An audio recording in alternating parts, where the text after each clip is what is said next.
Please silent. यहाँ पे resonance की बात हम लोग कर रहे थे।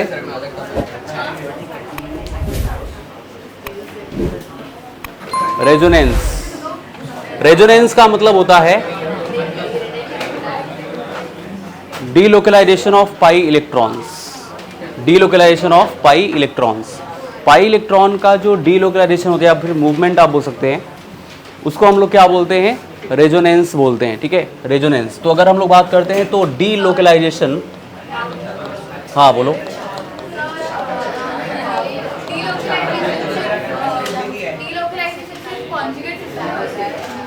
कॉन्जुगेट में ही होगा ना। सिंगल बॉन्ड है तो उसमें बॉन्ड मूव कहाँ से करेगा? अगर सिंगल बॉन्ड को आप मूव कराओगे फिर तो मॉलिक्यूल्स को ब्रेक करना पड़ेगा। पाई इलेक्ट्रॉन की बात कर रहा है वो, आप ध्यान सुनो। पाई इलेक्ट्रॉन का मतलब ही है कि उसमें डबल बॉन्ड रहेगा या ट्रिपल बॉन्ड रह सकता है। ठीक है, तो कहने का मतलब ये है कि तभी तो पाई बॉन्ड रहेगा ना। मैक्सिमम जो मूवमेंट होगा वो डबल बॉन्ड में ही रहेगा और उसी का नाम रेजोनेंस है। डीलोकलाइजेशन ऑफ पाई इलेक्ट्रॉन्स, वो बोल रहा है पाई इलेक्ट्रॉन्स के बारे में। Delocalization of pi electrons. जैसे मैंने आपको बोला था कि यहां पर अगर हम लोग बात करते हैं बेंजीन के बारे में, तो यहां पर बेंजीन क्या हुआ था?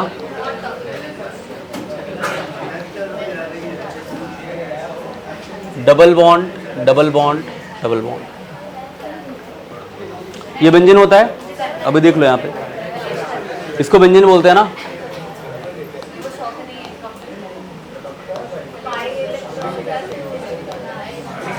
यहां पर क्या होगा कि ये पाई बॉन्ड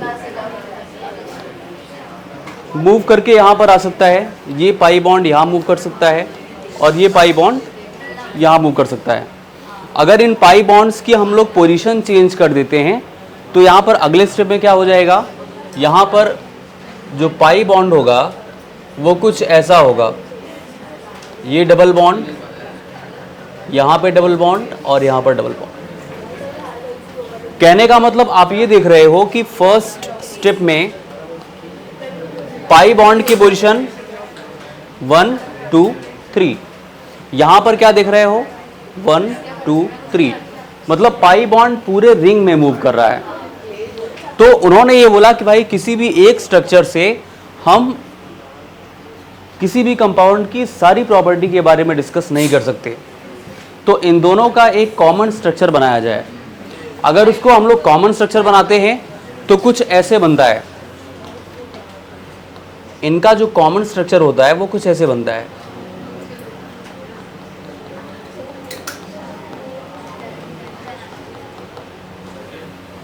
ये हमने डॉट डॉट किया है पूरे रिंग में। इसका मतलब ये है कि पाई बॉन्ड जो है वो पूरे रिंग में मूव कर रहा है।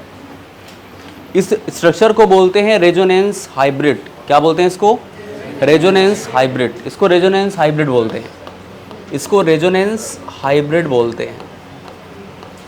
और ये सबसे ज़्यादा स्टेबल स्ट्रक्चर होता है, मोस्ट स्टेबल स्ट्रक्चर। ठीक है, resonance hybrid, resonance hybrid, most stable structure,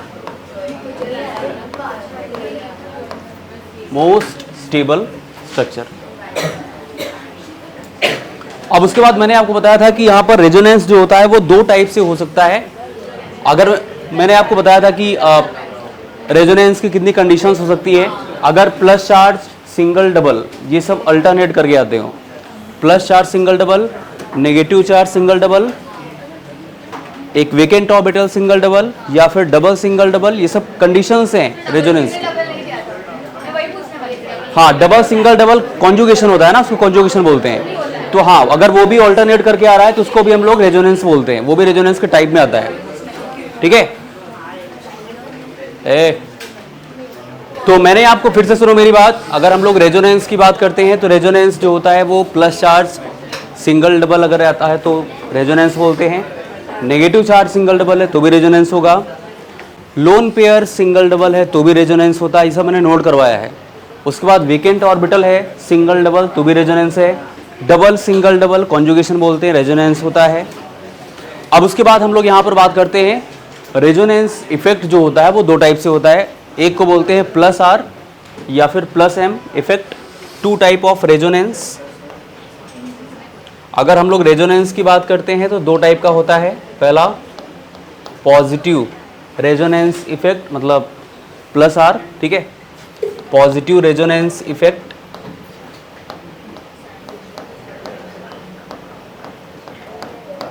आप लोगों का केमिस्ट्री का टेस्ट फर्स्ट चैप्टर का होने वाला है, आपको बताया गया?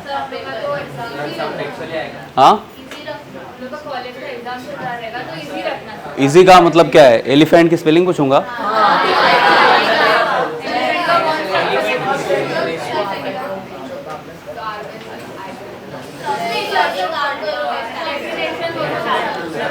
अरे भाई, अब किसी को अगर लॉ ऑफ डेफिनिट प्रोपोर्शन और लॉ ऑफ मल्टीपल प्रोपोर्शन नहीं आएगा, फिर उसको पढ़ने का क्या ही मतलब है?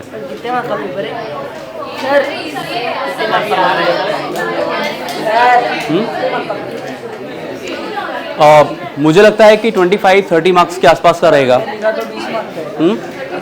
हाँ, मतलब इधर ही रहेगा, ऐसा कुछ 25-30 के आसपास ही रहेगा। क्या बता दिया? अब उसके बाद यहाँ पर देखो,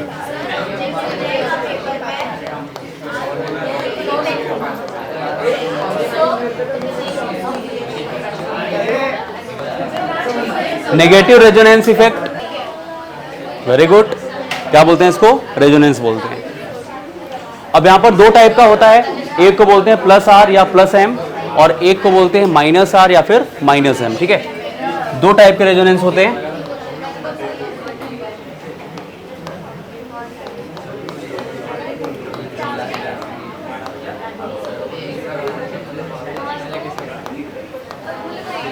ये सब बातें मैंने बताई थी आपको, plus R plus M, plus R बोलो या फिर प्लस एम बोलो, एक ही बात है। इसको मेसोमेरिक इफेक्ट भी कहते हैं, इसलिए इसको प्लस एम बोलते हैं।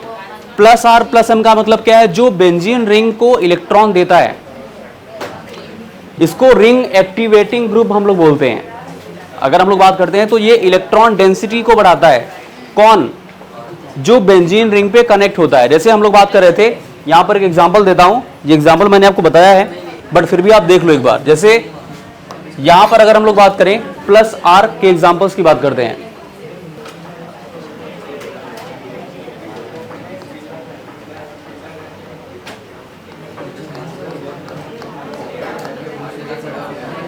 अगर बेंजीन रिंग पे NH2 लगा है, आप ठीक से बैठो पहले। बेंजीन रिंग पे अगर NH2 लगा है तो उसको हम लोग बोलते हैं एनिलीन। क्या बोलते हैं इसको? एनिलीन। एनिलीन बोलते हैं। इसका नाम क्या है? एनिलीन। इसको एनिलीन बोलते हैं। एनिलीन का फॉर्मूला क्या होता है भाई? एनिलीन का फॉर्मूला क्या होता है? C6H5NH2। C6H5NH2। तो मतलब ऐसे ग्रुप्स जो लोन पेयर कंटेन करते हैं, ऐसे ग्रुप्स जो लोन पेयर कंटेन करते हैं, उसे हम लोग क्या बोलते हैं? प्लस एम या फिर प्लस आर ग्रुप। क्या बोलते हैं उसको? प्लस एम या फिर प्लस आर ग्रुप। इसका मतलब ये हुआ, नाइट्रोजन जो है वो एक लोन पेयर कंटेन करता है। नाइट्रोजन जो होता है वो एक लोन पेयर कंटेन करता है। लोन पेयर का मतलब क्या होता है? एक लोन पेयर का मतलब दो इलेक्ट्रॉन। इसको समझना, ऐसे दो डॉट लिखा रहेगा तो उसको एक लोन पेयर बोलते हैं। तो प्लस एम या फिर प्लस आर ग्रुप क्या होता है? प्लस आर और प्लस एम ग्रुप क्या होगा? जिसके पास क्या होना चाहिए? लोन पेयर होना चाहिए।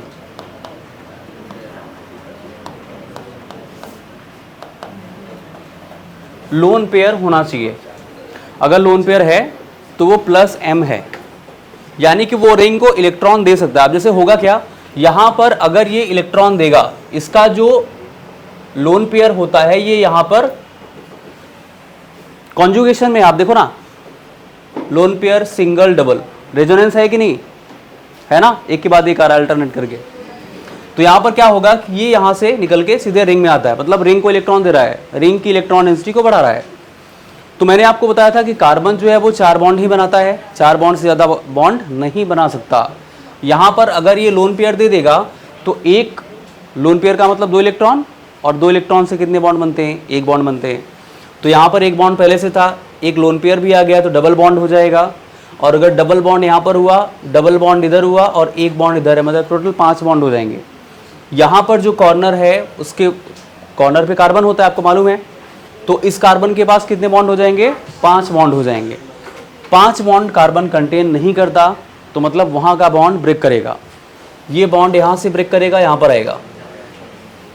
अब यही बॉन्ड का ही मूवमेंट चलेगा, ये जो पाई इलेक्ट्रॉन है इसका मूवमेंट चलेगा। तो कहने का मतलब क्या होगा,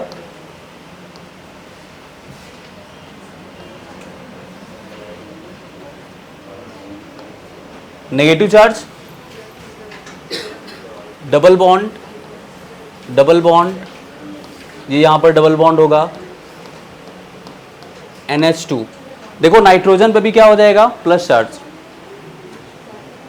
नाइट्रोजन ने इलेक्ट्रॉन दिए हैं ना, इलेक्ट्रॉन देने पे क्या होता है, प्लस चार्ज होता है ना। आप भी नहीं आई थी क्या लास्ट लेक्चर में, आप आई थी, नहीं आई थी, क्यों नहीं आई थी, बुखार। तो यहां पर नाइट्रोजन पे क्या होगा, प्लस चार्ज हो जाएगा ना, प्लस चार्ज होगा। अब उसके बाद देखो ये नेगेटिव चार्ज फिर से यहां पर डबल बॉन्ड बनाने की कोशिश करेगा। जब डबल बॉन्ड बनाने की कोशिश करेगा तो क्या करना पड़ेगा, इस डबल बॉन्ड को आपको यहां पर मूव करके लाना पड़ेगा। क्या नाम तुम्हारा, चिन्मय। क्या मतलब होता है इसका, भगवान का नाम।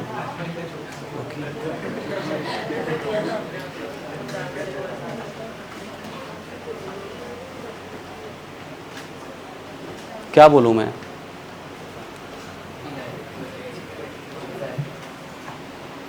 जाने दो, कुछ नहीं बोलूंगा। यहां पर देखो, तो यहां पर डबल बॉन्ड मूव करके आ रहा है, मतलब यहां पर नेगेटिव चार्ज आएगा। यहां पे भाई इस बॉन्ड के इलेक्ट्रॉन मूव करके इस कार्बन के पास आ रहे हैं ना, तो जब इलेक्ट्रॉन हम एक्सेप्ट करते हैं तो क्या होता है, माइनस चार्ज होता है। मतलब ये कार्बन वो negative charge as a bond move करेगा पूरे रिंग में, वो वहां पर बॉन्ड नहीं बना सकता। अगर बॉन्ड बनेगा तो वहां पर 5 बॉन्ड हो जाएंगे। हाइड्रोजन भी तो है ना सारे कार्बन के पास, हाँ, वो बॉन्ड के इलेक्ट्रॉन, माइनस का मतलब बॉन्ड ही है, माइनस का मतलब बॉन्ड ही है जो मूव कर रहा है, ठीक है। माइनस का मतलब क्या है, वो बॉन्ड के इलेक्ट्रॉन ही है जो मूव कर रहे हैं। तो कहने का मतलब क्या होगा,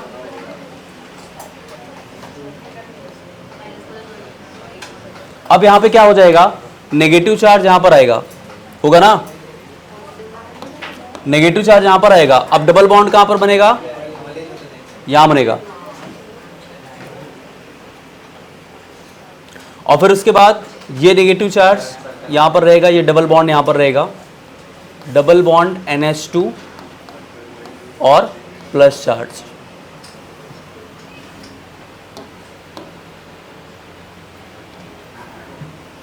अब नेगेटिव चार्ज फिर से यहां पर डबल बॉन्ड बनाने की कोशिश करेगा, तो इस डबल बॉन्ड को ब्रेक होके आगे जाना पड़ेगा, 5 बॉन्ड हो जाएंगे ना। तो उसके बाद क्या होगा, ये कुछ ऐसे बनाएगा,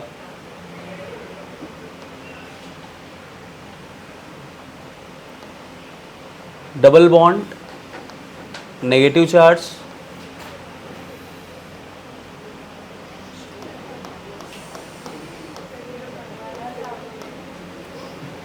प्लस चार्ज।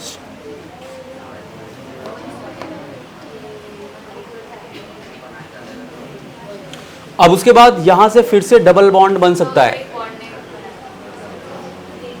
डबल बॉन्ड फिर से यहां बन सकता है ना, अच्छा है ना, हाँ मतलब ठीक है। तो यहां पर ये नेगेटिव चार्ज डबल बॉन्ड बनाएगा। अगर नेगेटिव चार्ज डबल बॉन्ड बनाया तो इस बॉन्ड को ब्रेक फिर से होना पड़ेगा ना भाई। उसकी वैलेंसी देखो आप, कितने बॉन्ड हो जाएंगे, 5 हो जाएंगे, ठीक है। तो यहां पर क्या होगा, अब डबल बॉन्ड फिर से सिंगल बॉन्ड में कन्वर्ट हो जाएगा। ये जो इलेक्ट्रॉन यहां पर डबल बॉन्ड बनाया था फिर से वो सिंगल बॉन्ड में कन्वर्ट हो जाएगा। तो यहाँ पर एक लास्ट स्ट्रक्चर कैसा बनेगा, डबल बॉन्ड डबल बॉन्ड, और ये यहाँ पर डबल बॉन्ड बनाएगा ऐसे, और फिर से क्या हो जाएगा NH2। भाई नाइट्रोजन ने इलेक्ट्रॉन दिए तो उसके ऊपर प्लस चार्ज, उसी नाइट्रोजन ने फिर से इलेक्ट्रॉन ले लिए तो इलेक्ट्रॉन एक्सेप्ट करने पर क्या होता है माइनस चार्ज, एक प्लस चार्ज पहले से था, प्लस माइनस क्या हो जाएगा न्यूट्रल हो जाएगा। तो इसका मतलब सिंगल बॉन्ड फिर से हो जाएगा।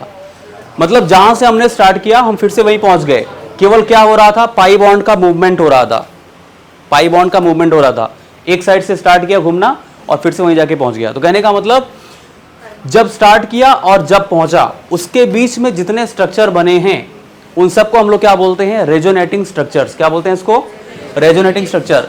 तो अगर कोई आपसे पूछे कि प्लस आर या प्लस एम क्या होता है तो आप क्या बताओगे, प्लस आर और प्लस एम रेजोनेटिंग स्ट्रक्चर होता है।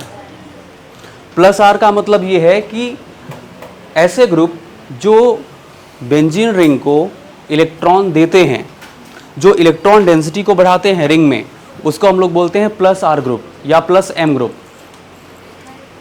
और इस इफेक्ट को बोलते हैं प्लस आर इफेक्ट। क्या बोलते हैं इसको, प्लस आर इफेक्ट या प्लस एम इफेक्ट। तो हम कैसे पहचानेंगे कि वो प्लस आर है या प्लस एम है, उसके पास लोन पेयर होना चाहिए। क्या होना चाहिए, लोन पेयर होना चाहिए। तो ये कितने रेजोनेटिंग स्ट्रक्चर हैं, 1 2 3 4 5, टोटल 5 रेजोनेटिंग स्ट्रक्चर है।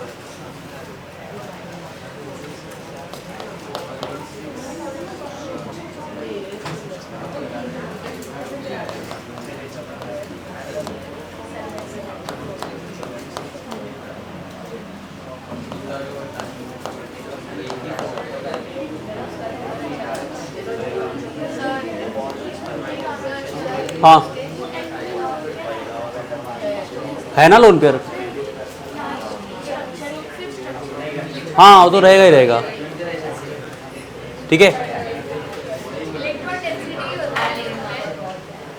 इलेक्ट्रॉन डेंसिटी का मतलब होता है, हाँ इलेक्ट्रॉन्स, लोन पेयर एक मतलब 2 इलेक्ट्रॉन, ज्यादा भी हो सकते हैं, ऐसा नहीं है। जैसे OH, अगर बेंजीन रिंग पे OH लगा है, क्या पगली सी बातें कर रही हो, कितना इंपॉर्टेंट टॉपिक है तुमको मालूम भी है, तो समझाओ ना। अभी डाउट बनना शुरू होगा, अरे मुझे समझ में नहीं आया था, एक बार रिपीट करो। ये रिपीट ही हो रहा है, ये मैं करा चुका हूँ, ये लास्ट लेक्चर में करवा चुका हूँ, है कि नहीं, ये रिपीट ही कर रहा हूँ और रिपीट में रिपीट कराओगे। सुनो इसको ध्यान से। तो प्लस आर का मतलब, यही बातें चल रही है ना, ओके हाँ, तो इसीलिए रिपीट करा रहा हूं। अब उसके बाद क्या होगा, प्लस आर ग्रुप जो होगा वो इलेक्ट्रॉन डेंसिटी को बढ़ाता है। अब उसके बाद मैंने ये बोला कि भाई देखो, इन्होंने पूछा कि क्या एक ही लोन पेयर होना चाहिए, तो ऐसा कंपलसरी नहीं है, लोन पेयर एक से ज़्यादा भी हो सकता है। जैसे मान लो अगर ये कंडीशंस में कुछ ऐसा होता, यहाँ पर बेंजीन रिंग पे अगर OH लगता, बेंजीन रिंग पे OH लगता, बेंजीन रिंग पे OH लगता, तो इसको हम लोग क्या बोलते हैं, फिनॉल बोलते हैं। क्या बोलते हैं इसको, फिनॉल। C6H5OH, इसका फॉर्मूला क्या होगा, C6H5OH। बेंजीन का फॉर्मूला क्या होता है, C6H6। मतलब कार्बन भी 6 और हाइड्रोजन भी 6, उसमें से एक हाइड्रोजन हटा करके आप OH लगा दो, एक हाइड्रोजन को हटाओ और आप वहां पर OH लगा दो, तो वो क्या हो जाएगा, C6H5OH। इसको हम लोग बोलते हैं फिनॉल। क्या बोलते हैं इसको, इसको हम लोग फिनॉल के नाम से जानते हैं, फिनॉल, C6H5OH। अब यहां पर अगर आप देखोगे तो ऑक्सीजन के पास 2 लोन पेयर होते हैं, ऑक्सीजन डबल बॉन्डेड होता है, उसके पास 2 लोन पेयर कंटेन करता है वो ऑक्सीजन, ठीक है। तो कहने का मतलब क्या है,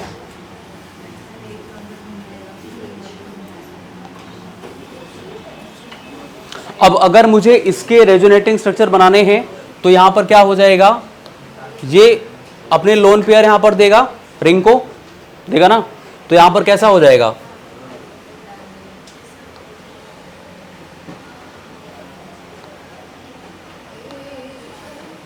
भाई देखो, इसको यहां से ब्रेक होके यहां पर आना पड़ेगा ना, क्योंकि ये डबल बॉन्ड यहां बना लेगा, और डबल बॉन्ड बनाएगा तो कितने बॉन्ड हो जाएंगे कार्बन के? 5 बॉन्ड हो जाएंगे। तो यहां पर क्या होगा कि इसको यहां पर ब्रेक होना पड़ेगा।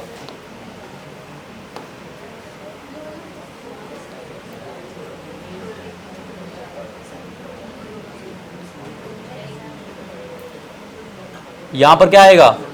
नेगेटिव चार्ज आएगा ना, और यहां पर क्या होगा? ये डबल बॉन्डेड हो जाएगा। ऑक्सीजन पे क्या होता है?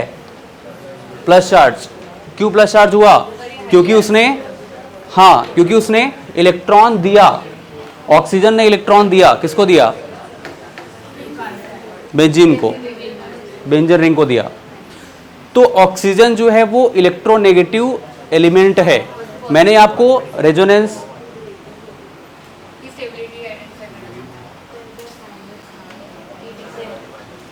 क्यों ऐसा कर रहे हो?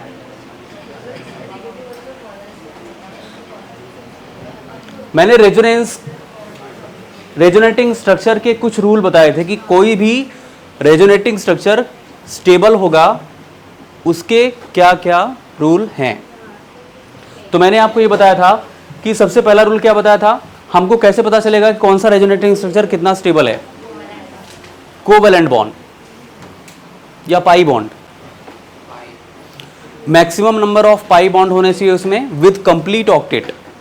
Maximum number of pi bond with complete octet, जिसमें ज्यादा, ऐसा कोई स्ट्रक्चर जिसमें ज्यादा पाई बॉन्ड होगा वो ज्यादा स्टेबल होगा। ठीक है, पाई बॉन्ड मतलब डबल बॉन्ड। डबल बॉन्ड, आप टेंशन में हो किसी कोई बात को लेके? ऐसा कुछ नहीं, कुछ सोच रही हो?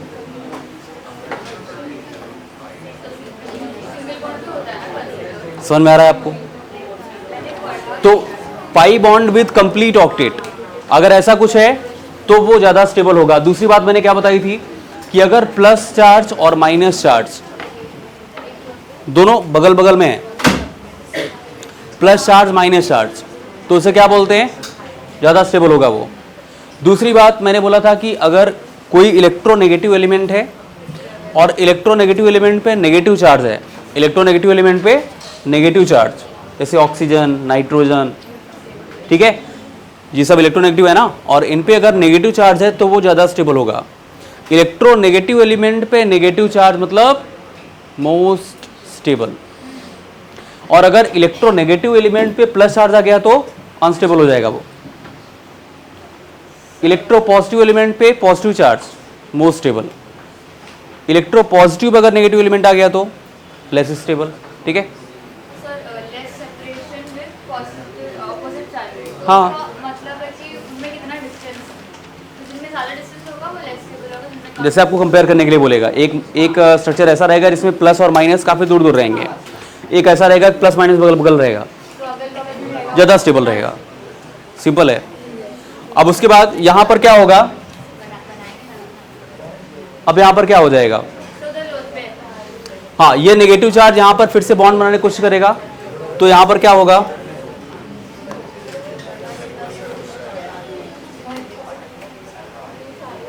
इस पाई बॉन्ड को ब्रेक होना पड़ेगा ना, तो यहां पर क्या हो जाएगा?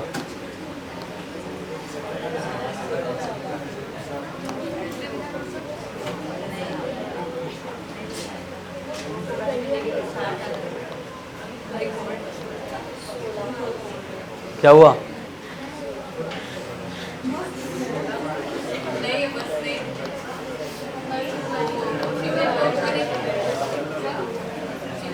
ठीक है, अब ये नेगेटिव चार्ज फिर से वही बॉन्ड, डबल बॉन्ड बना, तो इस बॉन्ड को मुझे आगे शिफ्ट करना पड़ेगा ना, तो फिर कैसे होगा?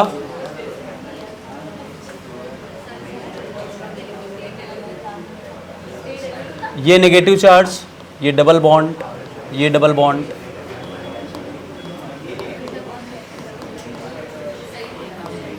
अब फिर से क्या होना पड़ेगा? ये नेगेटिव चार्ज यहां पर डबल बॉन्ड बनाएगा, और फिर इस डबल बॉन्ड को फिर से वापस जाना पड़ेगा किसके पास? ऑक्सीजन के पास, जहां से वो आया था। तो ऑक्सीजन के पास फिर से उसको जाना पड़ेगा, क्यों? क्योंकि उसके पास एक प्लस चार्ज है, अनस्टेबल है ना, तो यहां पर क्या हो जाएगा, तो ये क्या होगा,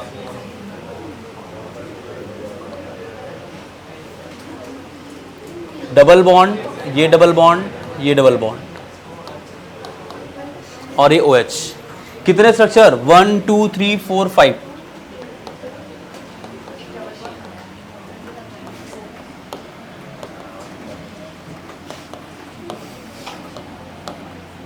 इसको फटाफट नोट करिए, फिर आगे चलते हैं।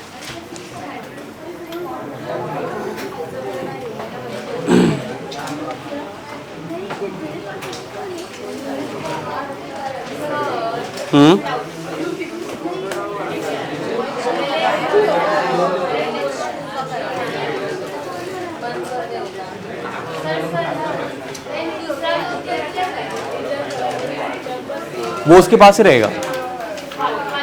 हाँ, उसको नहीं दिखाते हैं, बट रहता उसके पास ही है। आप दिखाना चाहो दिखा सकते हो, ऐसा कुछ। हाँ, एक ही लोन पे मूव करता है, सारे मूव नहीं करेंगे। और आप लिखना चाहो तो भी सही है, नहीं लिखोगे तो भी राइट है। अच्छा, एक बात और सुनो मेरी बात। आप देख रहे हो कि नेगेटिव चार्ज कहां कहां पे जा रहा है, ये मैंने बातें डिस्कस की थी आपको। ऑर्थो, मेरी बात ध्यान से सुनो, ये ग्रुप लगा हुआ है ना,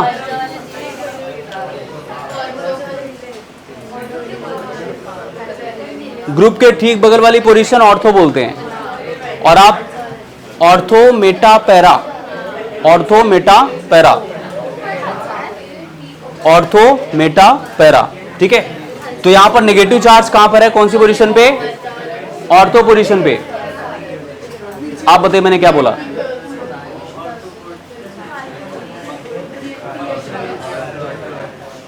मैंने कुछ पोजीशंस बताई, कौन सी पोजीशन बताई, बोलो। हाँ, क्या होता है, ऑर्थो, ऑर्थो के बगल वाला मेटा, मेटा के बगल वाला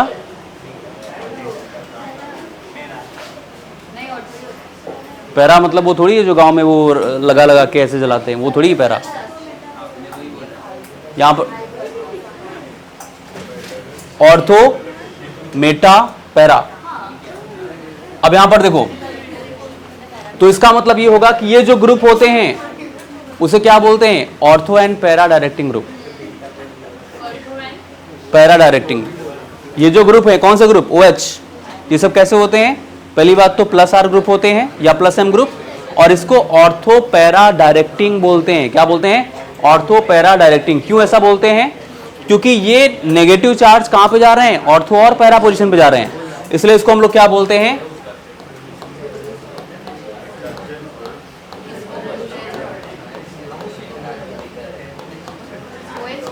हाँ, ऑर्थो एंड पैरा डायरेक्टिंग। उसको भी बोलेंगे ना, क्योंकि उसमें भी आप देखो ऑर्थो एंड पैरा पोजीशन पे, मतलब ऐसे ग्रुप जो ऑर्थो और पैरा पोजीशन पे नेगेटिव चार्ज डेवलप करें उसको क्या बोलेंगे, ortho and para directing group. नीचे या ऊपर, अभी ठीक है। अब बात करते हैं -R या फिर -M ग्रुप की। कौन सा, हाँ लिख लो,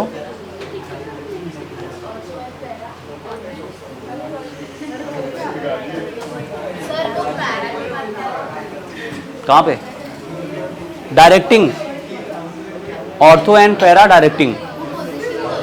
हाँ, पांचों में आप देखो माइनस चार्ज कहां कहां पर गया है, ऑर्थो पोजीशन पे, पैरा पोजीशन पे, फिर से ऑर्थो पोजीशन पे। मतलब जो भी नेगेटिव चार्ज जा रहे हैं वो ऑर्थो और पैरा पे ही जा रहे हैं। मेटा पे जा रहा है क्या, मेटा पे दिखा आपको, मेटा कौन सी पोजीशन है, इसको बोलते हैं मेटा, ऑर्थो मेटा पैरा, यहां पे लिख रहा हूं।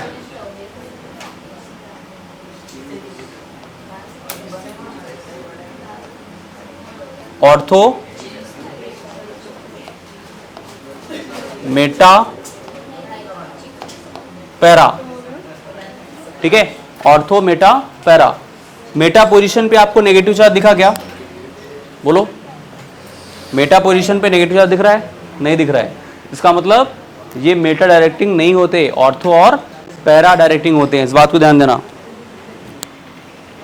पढ़ाई बिल्कुल भी नहीं हो रही है और ऐसे काम नहीं चलने वाला है। आ रहे हो जा रहे हो, आ रहे हो जा रहे हो, उसका कुछ मतलब निकल रहा है? कुछ नहीं। और तुमको लग रहा है कि मतलब टाइम ऐसे जाएगा ना, मालूम नहीं चलेगा, और एक भी चैप्टर तैयार नहीं कर पाओगे। समझ रहे हो क्या बोलना चाह रहा हूँ? एक भी चैप्टर तैयार नहीं होगा। अगर जो सोच रहे हो कि सब तैयार हो जाएगा ना, है कुछ नहीं, आसान आसान चीज़ें हैं, कुछ बहुत हार्ड नहीं है, लेकिन आप ध्यान नहीं दे रहे हो। इसलिए लास्ट टाइम में आपको पता चलेगा कि आपका एक भी चैप्टर रेडी नहीं हुआ, फिर उस टाइम में मालूम चलेगा आपको। अभी 11th में तो लग रहा है कि चलो ठीक है, अभी सब अच्छे से हो जाएगा, कोई दिक्कत नहीं है, मतलब कुछ करना नहीं है 11th में, लेकिन ये गलत सोच रहे हो। यही जो 11th की जो लापरवाही होती है ना, 12th में बहुत भारी पड़ जाती है। 12th में जब जाते हैं तो उनको पता चलता है कि मैंने 11th में तो पढ़ा ही नहीं था, अच्छे से नहीं पढ़ा था, पढ़ाई किया था बट अच्छे से नहीं पढ़ा था। ये जो चैप्टर चल रहे हैं अभी 14 चैप्टर, उसके बाद हाइड्रोकार्बन, ये 2 चैप्टर ऑर्गेनिक के हैं, और यही 2 चैप्टर जो हैं वो पूरा 12th के ऑर्गेनिक को कनेक्ट करते हैं। अगर आपने इन 2 में लापरवाही किया तो फिर आगे आने वाले चैप्टर्स में आप कंफ्यूज ही रहोगे, फिर आपको समझ में नहीं आएगा।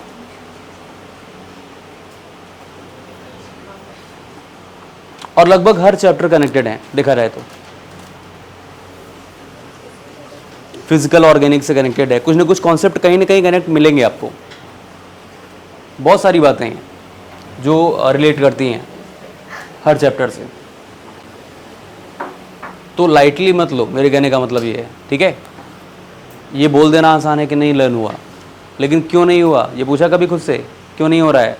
बाकी सारे बच्चे बता रहे हैं, बहुत लोग ऐसे हैं जो लर्न करके आए हैं। लास्ट लेक्चर में ही मुझे याद आ रहा है कुछ लोगों ने अच्छे से बताया था। किसने किसने बताया था पूरा? अच्छा 1 2, और कोई था? आप थे, और कौन था? आपने बताया था, और कौन?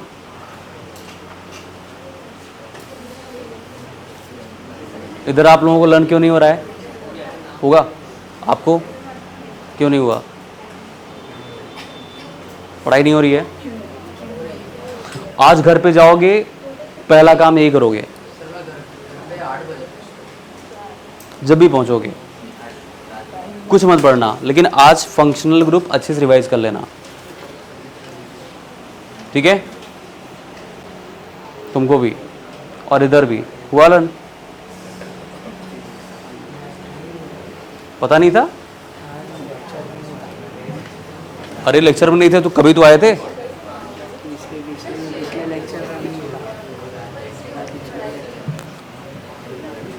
अब सुन लो,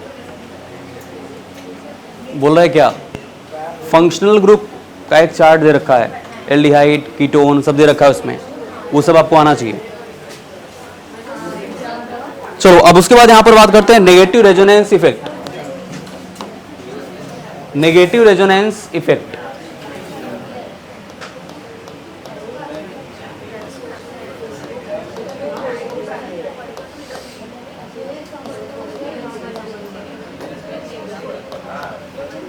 negative resonance effect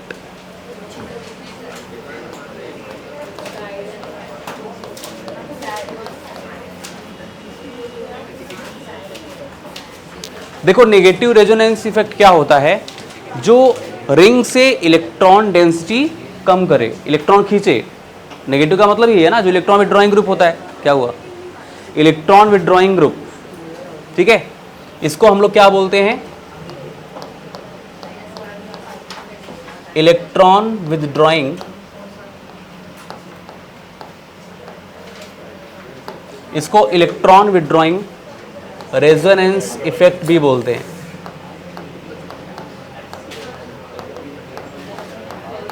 electron withdrawing resonance effect, इसको -R या फिर -M भी कहा जाता है। उसको +R+M बोलते थे, इसको क्या बोलेंगे? -R या फिर -M। उसके पास लोन पेयर होता था, इसके पास क्या होगा? एटलीस्ट कम से कम एक पाई बॉन्ड होना चाहिए, यहाँ पर पाई बॉन्ड होना चाहिए। जैसे मान लो यहाँ पर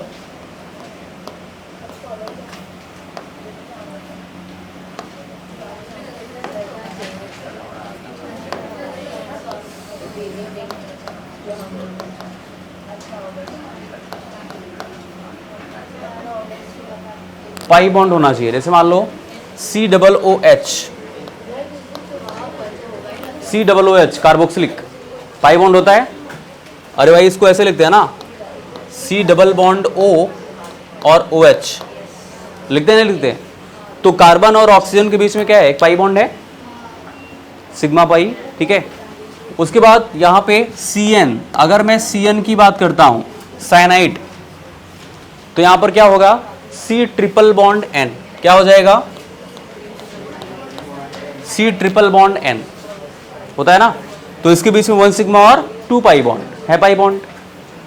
उसके बाद एल्डिहाइड CHO में क्या होता है, इसमें भी कार्बोनिल ग्रुप है, C डबल बॉन्ड OH, तो पाई बॉन्ड यहाँ पर भी है, ठीक है। मतलब ये ऐसे ग्रुप हैं जो पाई बॉन्ड कंटेन करते हैं। क्या करते हैं, पाई बॉन्ड कंटेन करते हैं। अब जैसे मान लो यहाँ पर कुछ और हम लोग बात करते हैं, जैसे NO2 भी रहता है। NO2 क्या होगा,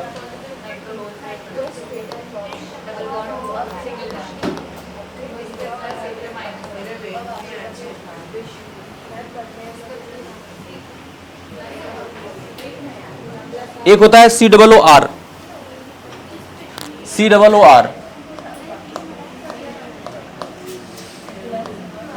R का मतलब अल्काइल ग्रुप,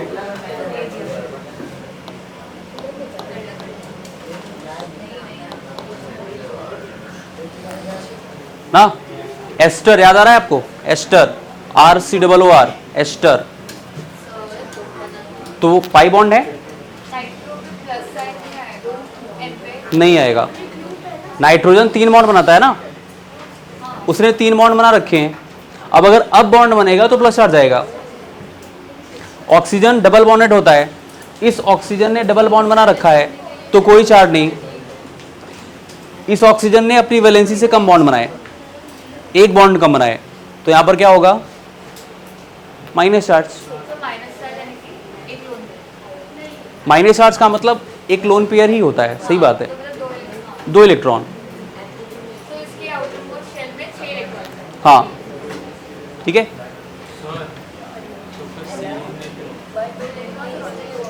हाँ CN में अगर आप बॉन्डिंग को दिखाओगे तो माइनस चार्ज दिखाओगे, मैंने ग्रुप की बात की है ना, इसमें मैंने नहीं दिखाया वहां पे। अब उसके बाद जैसे ये होता क्या है, ये इलेक्ट्रॉन क्या करते हैं, विड्रॉ करते हैं। इसको रिंग एक्टिवेटिंग ग्रुप बोलते हैं, रिंग डीएक्टिवेटिंग ग्रुप क्या बोलते हैं इसको, इसको रिंग डीएक्टिवेटिंग ग्रुप कहते हैं। क्या हुआ, लोन पेयर उसको बोलते हैं जो बॉन्ड में कन्वर्ट नहीं होता। आप समझो, ऐसे इलेक्ट्रॉन जो बॉन्ड नहीं बनाते उसको हम लोग लोन पेयर बोलते हैं, ये कहने का मतलब है। वो जो आपने लोन पेयर देखा वो तो पूरे रिंग में मूव कर रहा था, वो परमानेंट बॉन्ड नहीं बना रहा है, वो मूव कर रहा है, और जहां से मूव कर रहा है फिर से लास्ट में वही पहुंच रहा है, तो उसका मूवमेंट हो रहा था। तो मतलब पॉजिटिव आर और positive M effect contains lone pair और नेगेटिव वाले पाई बॉन्ड। नेगेटिव जो रेजोनेंस होगा उसमें जितने भी ग्रुप आएंगे वो सब पाई बॉन्ड वाले होंगे, और अगर प्लस एम या प्लस आर की बात होगी तो उसमें लोन पेयर होगा। भाई लोन पेयर होगा तभी तो देगा ना, तभी तो प्लस एम लिखेंगे उसको, और माइनस एम का मतलब क्या है, विड्रॉ करेगा, विड्रॉ कर रहा है।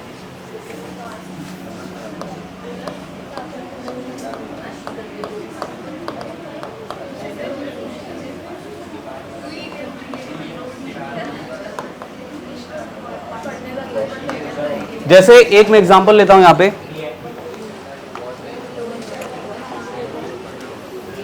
यहां पे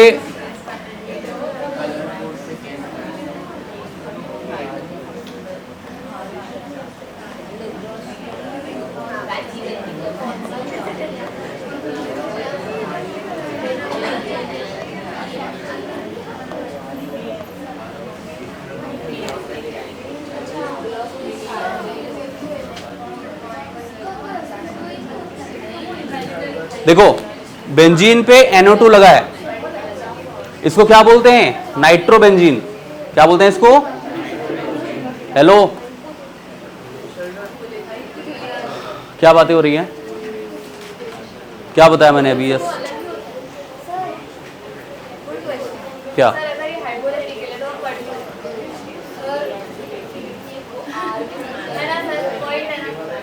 हाइपोथेटिकल है तो पढ़ क्यों रहे हैं? हाँ, हम ये देख रहे हैं कि कौन सा मॉलिक्यूल कितना ज़्यादा स्टेबल हो सकता है, स्टेबिलिटी चेक कर रहे हैं। Pi bond, lone pair, negative charge, इन सब का मूवमेंट देख रहे हैं, स्टेबिलिटी चेक कर रहे हैं।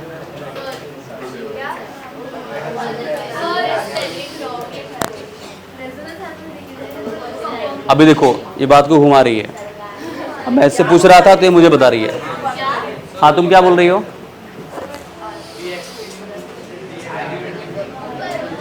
अच्छा, यहाँ पे ना, अब उसके बाद यहाँ पे हम लोग बात करते हैं, बहुत ध्यान से देखना। बेंजीन पे NO2 है तो उसको क्या बोलते हैं? नाइट्रोबेंजीन। ये क्या होता है?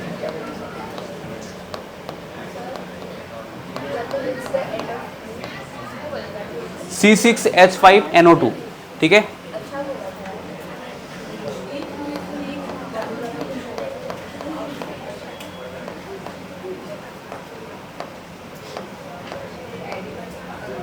Nitrobenzene C6H5NO2।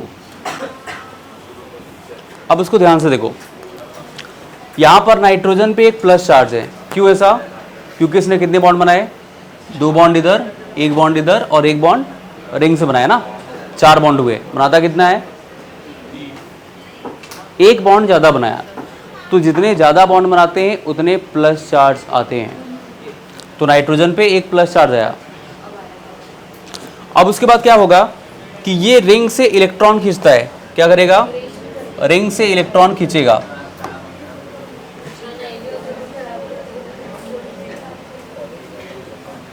तो जब रिंग से इलेक्ट्रॉन खींचेगा तो यहां पर क्या डेवलप हो जाएगा, और जब यहां पर डबल बॉन्ड आ जाएगा तो ये पाई बॉन्ड ब्रेक करके यहां पर आएगा, ऐसे।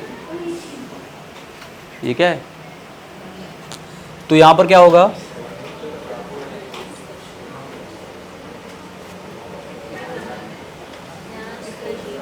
देखो भाई, ये डबल बॉन्ड तो ऐसे ही रहेगा ना। यहां पर क्या डेवलप हो जाएगा? Plus charge. प्लस चार्ज होगा और ये डबल बॉन्ड होगा नाइट्रोजन। ये ऑक्सीजन पे minus charge as it is बना रहेगा, ठीक है। और यहां पर क्या रहेगा? Minus charge. देखो नाइट्रोजन के अभी भी 4 बॉन्ड हैं तो ये प्लस चार्ज वैसे ही रहेगा, ठीक है।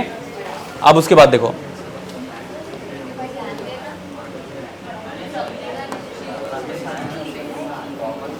अब यहां पर प्लस चार्ज आ गया तो ये जो पाई बॉन्ड है वो मूव होके यहां पर आएगा, तो प्लस चार्ज यहां पर आ जाएगा। उसके बाद क्या होगा?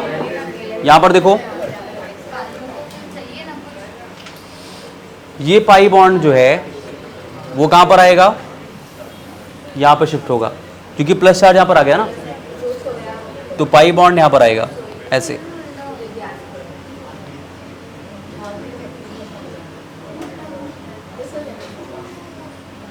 पाई बॉन्ड जब यहां पे शिफ्ट हो जाएगा तो ये प्लस चार्ज यहां पर आएगा, और ये डबल बॉन्ड, ये डबल बॉन्ड,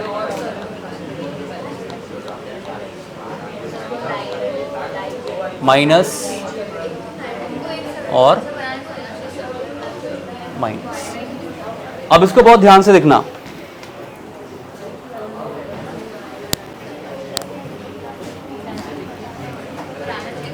ये प्लस चार्ज है। अब ये पाई बॉन्ड यहां पर डबल बॉन्ड बनाने की कोशिश करेगा, ये यहां पर डबल बॉन्ड बनाएगा। अच्छा, यहां पर डबल बॉन्ड बनाएगा तो ये सिंगल बॉन्ड हो जाएगा, और इस नेगेटिव चार्ज को फिर यहां पर मूव करना पड़ेगा, क्योंकि इसके वो इसलिए मूव नहीं करेगा क्योंकि उसके पास ऑलरेडी डबल बॉन्ड था, वो मतलब वो रिपीट नहीं होगा ना, वो रिपीट नहीं होगा ना, तो ये ऑक्सीजन यहाँ पर डबल बॉन्ड बनाएगा, ये कहने का मतलब। ये इसका आखिरी रेजोनेटिंग स्ट्रक्चर है। यहाँ पर कितने हुए, 1 2 3 4। नोट करिए इसको। अब उसके बाद बात करते हैं इलेक्ट्रोमेरिक इफेक्ट के बारे में। आज को नोट कर लो पहले, उसके बाद नोट करिए फटाफट, जल्दी करिए।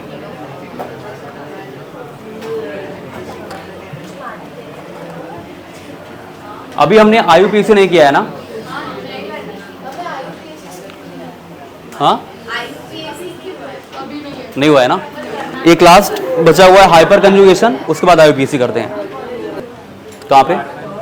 यहाँ पे। भाई इस कार्बन ने अपने बॉन्ड के इलेक्ट्रॉन यहाँ पे शिफ्ट किए, तो इसने इलेक्ट्रॉन दिए हैं ना। इलेक्ट्रॉन देने पे क्या होता है, प्लस चार्ज, प्लस चार्ज यहाँ पर आ गया।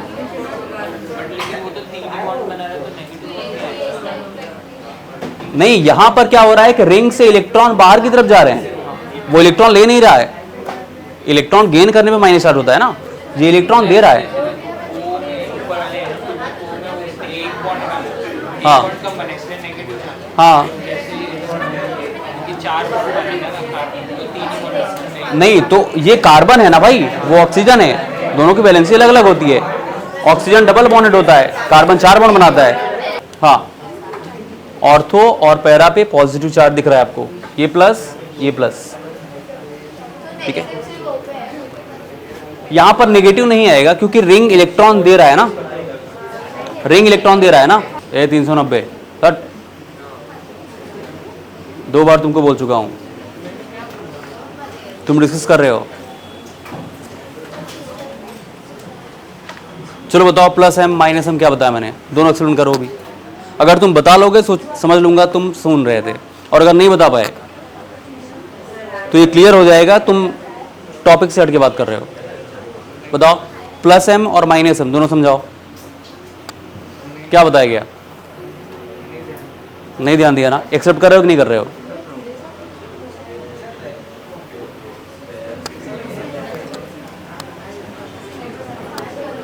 प्लस एम माइनस एम आपने क्या समझा?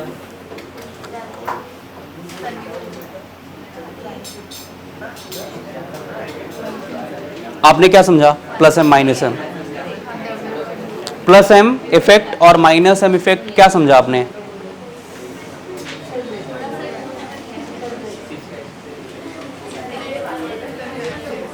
कितने स्टूडेंट ऐसे हैं जो एक्सप्लेन कर सकते हैं प्लस एम और माइनस एम अगर पूछा रहे तो? प्लस एम माइनस एम क्या होता है? तुम एक स्टूडेंट बस, और कोई नहीं बता पाएगा। प्लस एम माइनस एम या प्लस आर माइनस आर एक ही बात होती है। माइनस आर या माइनस एम बोलो, या फिर दोनों पूछा है। प्लस एम ग्रुप में, प्लस एम ग्रुप जो होता है वो रिंग को इलेक्ट्रॉन डोनेट करता है। जैसे मैंने बोला था NH2OH, वो इलेक्ट्रॉन डेंसिटी बढ़ाता है रिंग की। और जो माइनस एम माइनस आर होता है वो रिंग से इलेक्ट्रॉन विड्रॉ कर रहा है ना, तो डीएक्टिवेटिंग होता है। रिंग डीएक्टिवेटिंग ग्रुप बोलते हैं इसको। जैसे कौन कौन से एग्जांपल है मैंने बताया आपको? COOH, CHO, CN, COOR, NO2, ये सब क्या होते हैं? Minus M. याद रखना इसको। हो गया? अब उसके बाद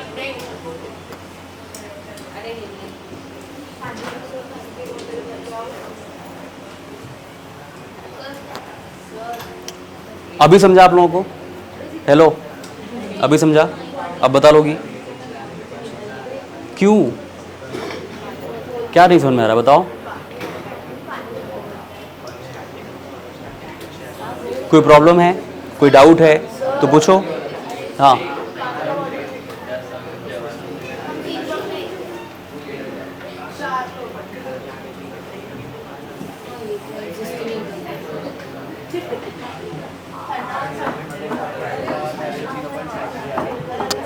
इलेक्ट्रोमेरिक इफेक्ट, इसको बहुत ध्यान से देखिए। Electromeric effect, electromeric effect, electromeric effect क्या होता है? तुमने समझा? प्लस एम माइनस एम,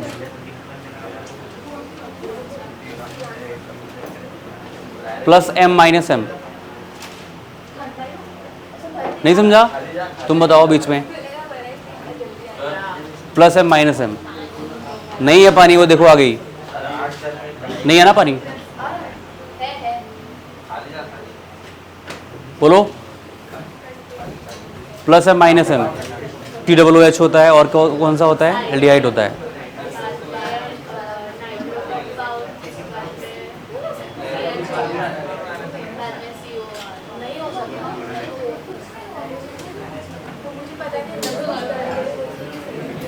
आपने समझा? आपने समझा? आपने समझा? बताइए क्या समझा? आपने समझा? थोड़ा थोड़ा। आपने पूरा समझा? हाँ, आपने समझा? आप लोगों ने इधर हेलो समझा? Plus M and minus M, इधर 1 2 3, पीछे आप थोड़ा, तो थोड़ा बताओ क्या समझा?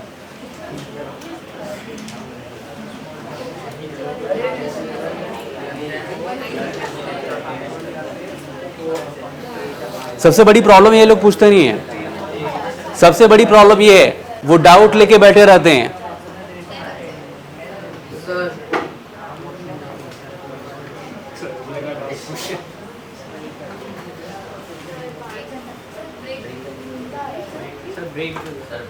सर आंसर नहीं दे रहे ये लोग, ब्रेक चाहिए इन लोगों को।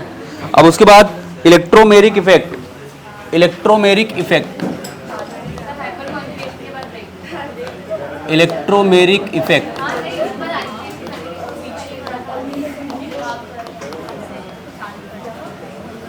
Electromeric effect.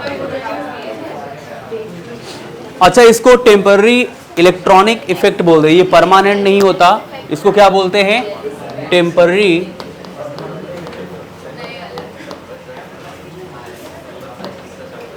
Electronic effect.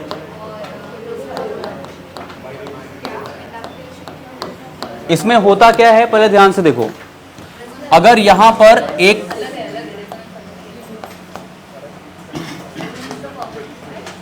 RCOOR, इसे हम लोग क्या बोलते हैं? कीटोन। क्या बोलते हैं इसको? कीटोन।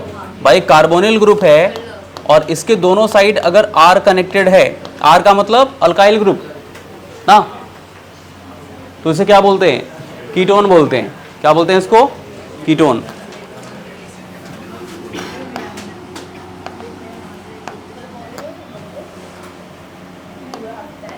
अब अगर आप देखोगे तो कार्बन और ऑक्सीजन में कौन ज्यादा इलेक्ट्रोनेगेटिव होता है? कौन है? किसने बोला? कार्बन।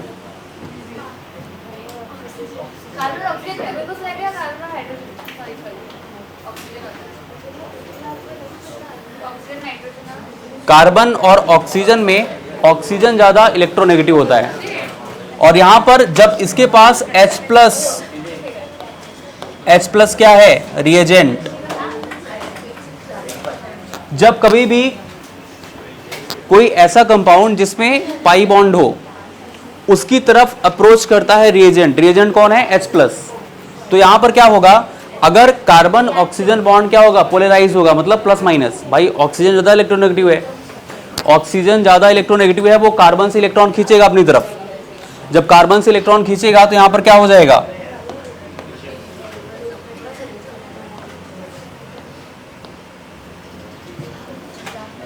यहां पे क्या होगा? R,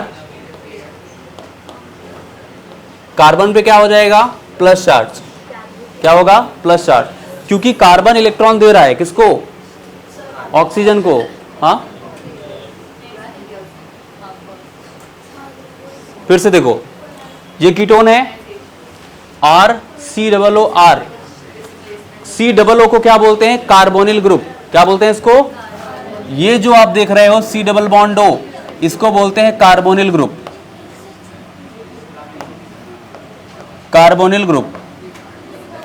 तो मैंने आपको ये बोला कि C डबल बॉन्ड O के अगर दोनों साइड कार्बन है, मतलब R R तो कार्बन ही होता है ना, क्योंकि CH3 CH3,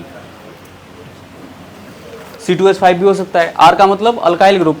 किसी एल्केन में से अगर हम लोग एक हाइड्रोजन रिमूव करते हैं तो बनता है अल्काइल ग्रुप, तो R मतलब अल्काइल ग्रुप।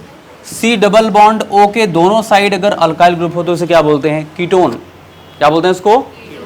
अब यहां पर क्या होगा कि इस कार्बन और ऑक्सीजन में देखोगे तो ज्यादा इलेक्ट्रोनेगेटिव कौन है? ऑक्सीजन। तो वो क्या करता है? कार्बन से इलेक्ट्रॉन खींचता है अपनी तरफ। कार्बन से इलेक्ट्रॉन खींचेगा तो कार्बन पे क्या होगा? Plus charge. जो देता है उसके ऊपर क्या होता है? Plus charge. और जो लेगा उसके ऊपर कैसा होगा? Minus charge. तो यहाँ पर क्या हो जाएगा? ये ऑक्सीजन पे माइनस चार्ज होगा ना? ऑक्सीजन पे क्या हो जाएगा? माइनस चार्ज होगा। और जब H प्लस इसकी तरफ अप्रोच करेगा तो H प्लस कहाँ पर जाएगा? कार्बन के पास जाएगा या ऑक्सीजन के पास जाएगा? ऑक्सीजन के पास जाएगा ना। ये माइनस चार्ज है और ये प्लस चार्ज है, तो अपोजिट चार्ज क्या करते हैं? अट्रैक्ट करते हैं। यहाँ पर क्या हो जाएगा? R, ये हो जाएगा R, और क्या होगा? COH। होगा कि नहीं होगा? होगा ना। ये यहाँ पे माइनस और यहाँ पे क्या था? तो इलेक्ट्रॉनिक जो इफेक्ट, इलेक्ट्रोमेरिक इफेक्ट जो होता है वो एक टेम्पररी इफेक्ट है, ये परमानेंट नहीं है। ये चार्ज गायब भी हो सकता है। क्यों? क्योंकि अगर रिएजेंट को हटा दिया जाए तो कोई भी चार्ज डेवलप नहीं होगा। सिंपल सी बात है। तो आप पहले इसको नोट करिए।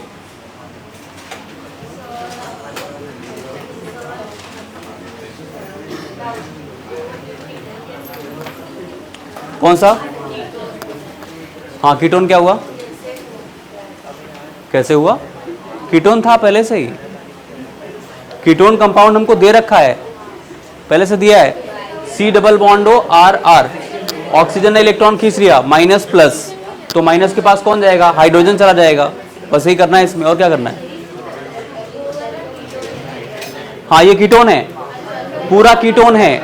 C डबल बॉन्ड O को कार्बोनिल बोलते हैं। अगर पूरा कंपाउंड देखोगे इसको कीटोन बोलेंगे, कीटोन। ठीक है।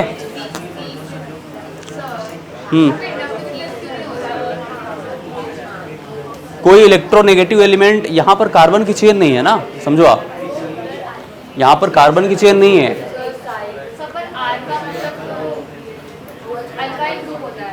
हाँ, आर का मतलब वहां पर आपने देखा था, वहां पर सिग्मा बॉन्ड था, याद करो आप, सब सिग्मा। यहाँ पर पाई बॉन्ड दे रखा है, तो इंडक्टिव, हाँ और क्या, इंडक्टिव यहाँ पर कैसे होगा? वहां पर सिग्मा बॉन्ड ऑपरेट हो रहा था, वहां पर डिस्टेंस डिपेंडेंट था, कार्बन की चेन पे प्लस चार्ज डेवलप हो रहा था, सिग्मा बॉन्ड में ही होगा। इंडक्टिव में सिग्मा बॉन्ड ही रहेगा। इसको नोट करने के बाद एक स्टेटमेंट नोट करना, देखो ये रिएक्शन हो रही है, कार्बन ऑक्सीजन में, ऑक्सीजन इलेक्ट्रॉन खींच रहा है, ऑक्सीजन पे माइनस चार्ज, कार्बन पे plus charge. Hydrogen H plus एक रिएजेंट है, उसके प्रेजेंस में जब रिएक्शन होती है तो H प्लस कहां पे जाएगा? भाई प्लस चार्ज किधर जाता है? माइनस के पास जाता है या प्लस के पास जाएगा? तो यहां पर माइनस किसके पास है? ऑक्सीजन के पास, तो ऑक्सीजन के पास H कनेक्ट हो जाएगा, तो यहां पर क्या होगा? R, कार्बन पे तो प्लस चार्ज रहेगा क्योंकि उसने इलेक्ट्रॉन दिए हैं, प्लस, और OH यहां पर क्या होगा? माइनस। ठीक है,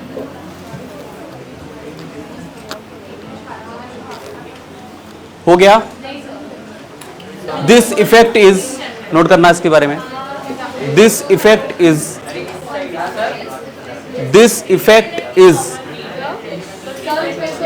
इसके बारे में नोट करो। दिस इफेक्ट इज, सभी लोग नोट करिए, this effect is temporary and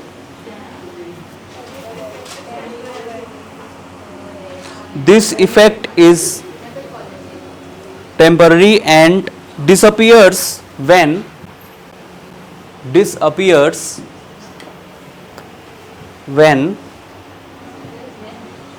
the reagent is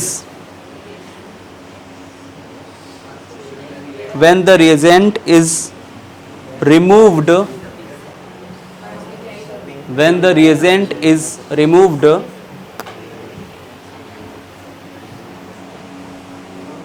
from the reacting system, from the reacting system, from the reacting system, ठीक है, from the reacting system। अब उसके बाद देखो हाइपर कॉन्जुगेशन। हाइपर कॉन्जुगेशन बहुत इंपॉर्टेंट है, इसको बहुत ध्यान से देखिएगा। Hyper conjugation, hyper conjugation important है, ध्यान से देखो। क्या हो रहा है? मक्खी मार रही है क्या? तो फिर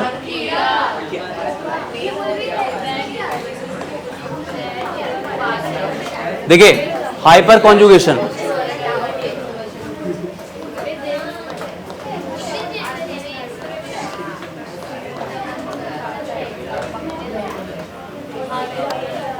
हमारे पास एक कंपाउंड हमने ले रखा है, इसको बहुत ध्यान से देखिए।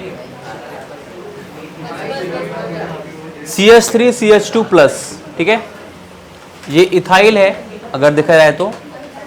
C2H5 है ना, और एक पॉजिटिव चार्ज। इसको हम लोग कुछ ऐसे भी लिख सकते थे,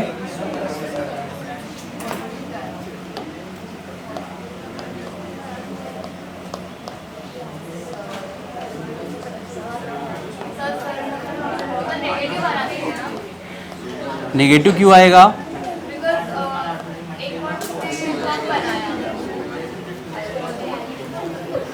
यहां पर कार्बन ने अपने इलेक्ट्रॉन दिए हैं, इसलिए प्लस चार्ज है। जब एक बॉन्ड कम है मतलब बॉन्ड के इलेक्ट्रॉन्स ने दे दिए तो प्लस चार्ज, ये कहने का मतलब है। इस कार्बन के पास एक केटायन है, केटायन का मतलब इसने बॉन्ड के इलेक्ट्रॉन किसी को दे रखे हैं। भाई कार्बन क्या होता है? इलेक्ट्रोनेगेटिव नहीं होता ना, कार्बन इलेक्ट्रोपॉजिटिव होता है, तो कार्बन के ऊपर नेगेटिव चार्ज नहीं आएगा, प्लस चार्ज रहेगा। ऑक्सीजन के ऊपर आपने देखा नेगेटिव चार्ज था, ऑक्सीजन इलेक्ट्रोनेगेटिव एलिमेंट है, इसलिए माइनस चार्ज कंटेन करता है। कार्बन क्या है? इलेक्ट्रोपॉजिटिव है, इसलिए प्लस चार्ज कंटेन कर रहा है, ये कहने का मतलब है। हाँ, नेगेटिव चार्ज भी आएगा, बट यहाँ पर कार्बन के पास इलेक्ट्रॉन्स की कमी है। नेगेटिव चार्ज का मतलब है कि वो इलेक्ट्रॉन कंटेन कर रहा होगा। हाँ, वही समझा रहा हूँ ना, वही समझने की कोशिश कर रहा हूँ। एक सेकेंड, मेरी बात सुनो।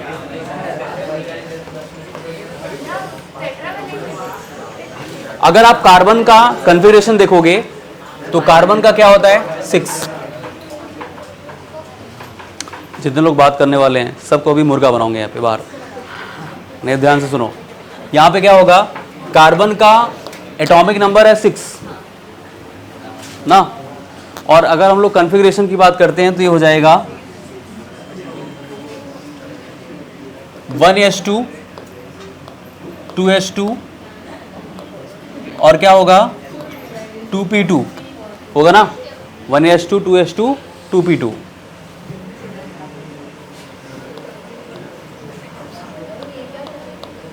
वन S2 में 2 इलेक्ट्रॉन, 2s2 में भी क्या होगा? 2 इलेक्ट्रॉन। P में कितने orbital? Px Py and Pz।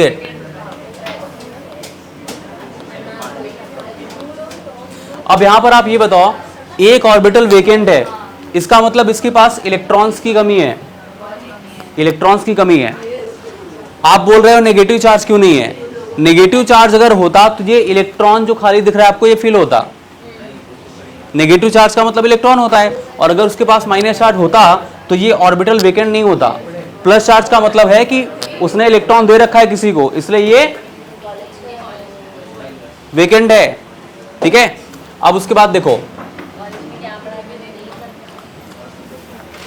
यहां पर क्या होता है कि इसके जो सिग्मा इलेक्ट्रॉन होते हैं, ये सिग्मा इलेक्ट्रॉन इस p ऑर्बिटल की तरफ अप्रोच करते हैं। p ऑर्बिटल, इसको हम लोग कुछ ऐसे दिखाते हैं, ठीक है। p ऑर्बिटल ऐसे बनता है ना, डंबल शेप टाइप का। तो कहने का मतलब ये है कि यहां पर जो इसके सिग्मा इलेक्ट्रॉन है, इसके जो सिग्मा इलेक्ट्रॉन होते हैं वो इसकी तरफ अप्रोच करते हैं। किसकी तरफ? p ऑर्बिटल की तरफ।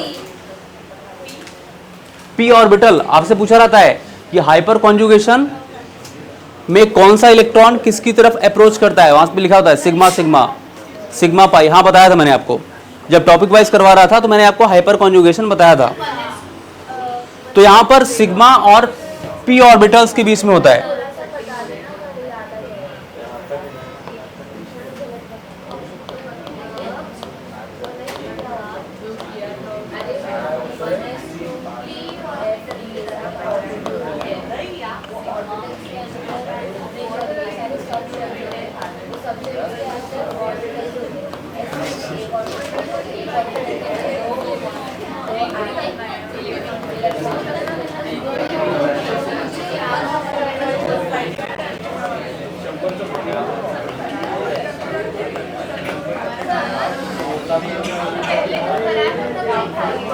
हाँ करवाया था इसको,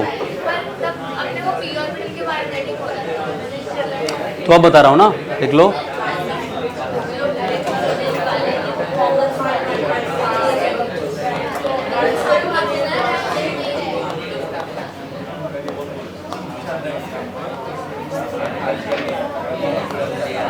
तो सिग्मा इलेक्ट्रॉन जो होता है वो पी ऑर्बिटल की तरफ अप्रोच करता है। क्यों? क्योंकि पी ऑर्बिटल वेकेंट है यहां पे। ये सिग्मा इलेक्ट्रॉन यहां पर अप्रोच करते हैं वहां पे जाने के लिए। तो कहने का मतलब उसको क्या बोलते हैं हम लोग? भाई देखो मेरी बात ध्यान से सुनो, जैसे यहां पर क्या होगा कि ये हाइड्रोजन और कार्बन दोनों ज्यादा इलेक्ट्रोनेगेटिव कौन होता है? कार्बन। कार्बन एंड हाइड्रोजन में ज्यादा इलेक्ट्रोनेगेटिव कौन होता है? कार्बन। तो ये हाइड्रोजन क्या करेगा? कार्बन को इलेक्ट्रॉन दे सकता है। तो जब इलेक्ट्रॉन देगा तो यहां पर क्या हो जाएगा? H+ और कार्बन पे क्या होगा? C- होगा ना। सिग्मा इलेक्ट्रॉन p ऑर्बिटल की तरफ अप्रोच करता है और इसी अप्रोच करने की प्रोसेस को ही हम लोग क्या बोलते हैं? हाइपर कॉन्जुगेशन बोलते हैं। वो उसकी तरफ थोड़ा सा अट्रैक्ट होता है, तो इसको हम लोग क्या बोलते हैं? Hyper conjugation. क्या बोलते हैं इसको? Hyper conjugation.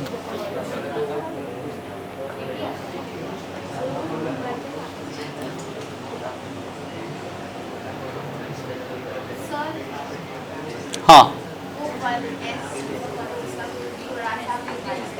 क्या हुआ?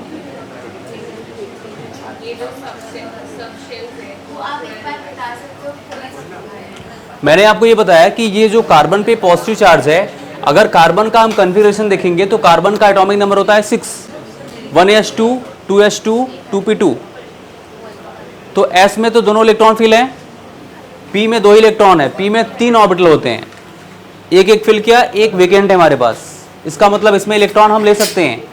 तो ये जो कार्बन है मतलब इसके पास एक p ऑर्बिटल वेकेंट है और सिग्मा इलेक्ट्रॉन का इसकी तरफ जो अट्रैक्शन होता है ना, इसी को हम लोग बोलते हैं हाइपर कॉन्जुगेशन। क्या बोलते हैं? जो सिग्मा इलेक्ट्रॉन उस कार्बोकेटायन की तरफ अट्रैक्ट हो रहा है, उसके पास एक p ऑर्बिटल खाली है तो उसकी तरफ जाना चाह रहा है, इसी को हम लोग क्या बोलते हैं? Hyper conjugation. अच्छा, हाइपर कॉन्जुगेशन मेरी बात ध्यान से सुनो।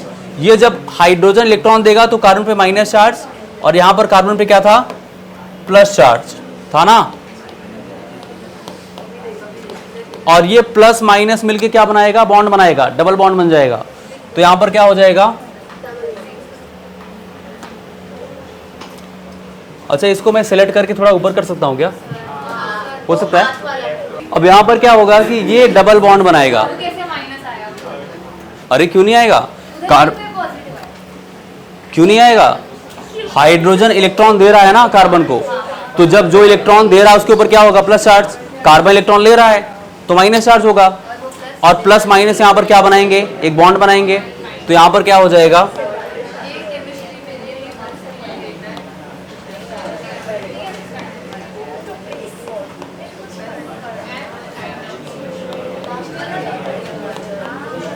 अभी देखो इसके पास जो वेकेंट ऑर्बिटल था वो फिल हो गया।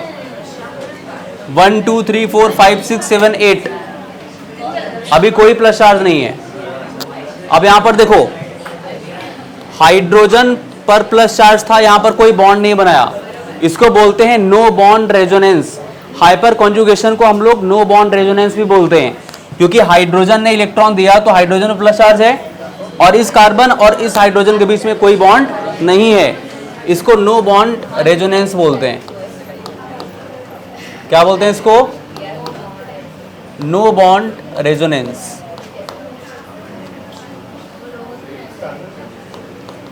Hyper conjugation.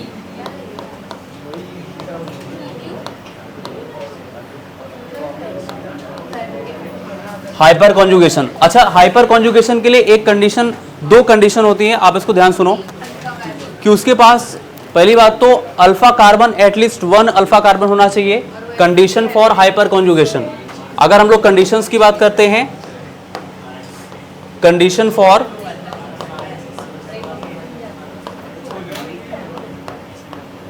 हाइपर कॉन्जुगेशन कौन है?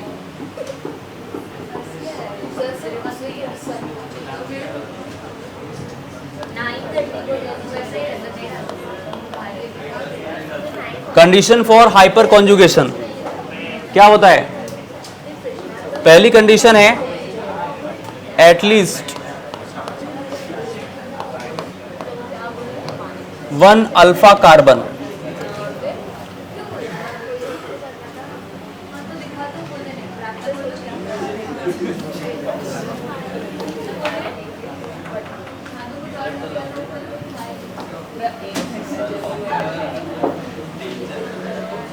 अल्फा हाइड्रोजन, अल्फा कार्बन नहीं, तो कम से कम एक अल्फा हाइड्रोजन होना चाहिए। और दूसरी बात यह है कि जो अल्फा कार्बन है वो sp3 होना चाहिए।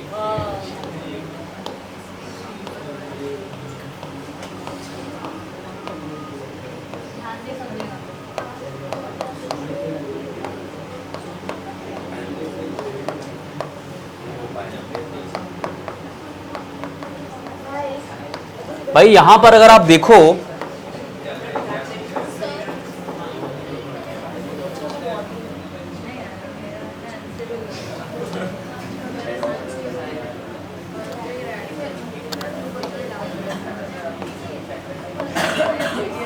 अगर आप यहां पर देखोगे तो इस कार्बन के पास कितने बॉन्ड थे?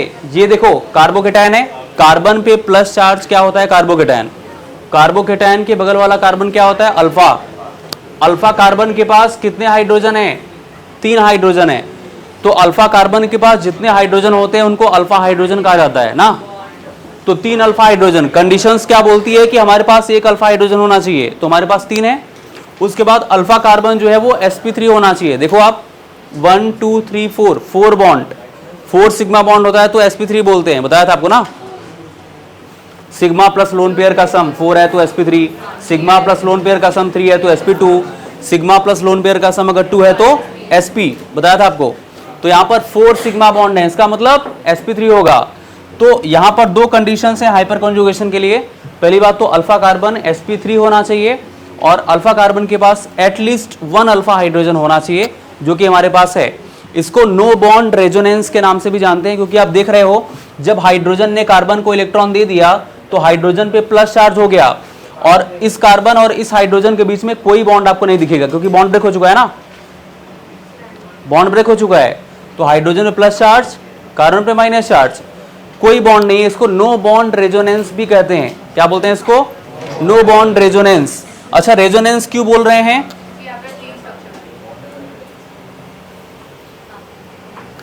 अगर आप ध्यान से देखो तो मैंने क्या बोला था आपको?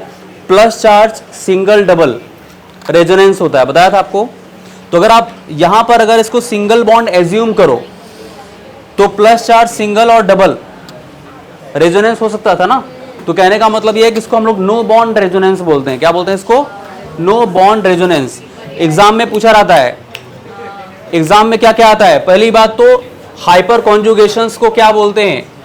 हाइपर कॉन्जुगेशन में क्या होता है? सिग्मा और पी ऑर्बिटल के बीच में क्या होता है? अट्रैक्शन। सिग्मा इलेक्ट्रॉन और पी ऑर्बिटल ऑप्शन में होता है sigma pi, sigma P orbital, sigma sigma. मतलब किसको हाइपर कॉन्जुगेशन बोलते हैं? तो सिग्मा और पी ऑर्बिटल के बीच में जो अट्रैक्शन होता है उसे हम लोग क्या बोलते हैं? Hyper conjugation. ये बातें बहुत इंपॉर्टेंट है, इस बात को ध्यान दीजिएगा, ठीक है। कितनी बातें याद रखोगे? पहली बात, दोनों कंडीशन हाइपर कॉन्जुगेशन की। हाइपर कॉन्जुगेशन की 2 कंडीशन क्या है?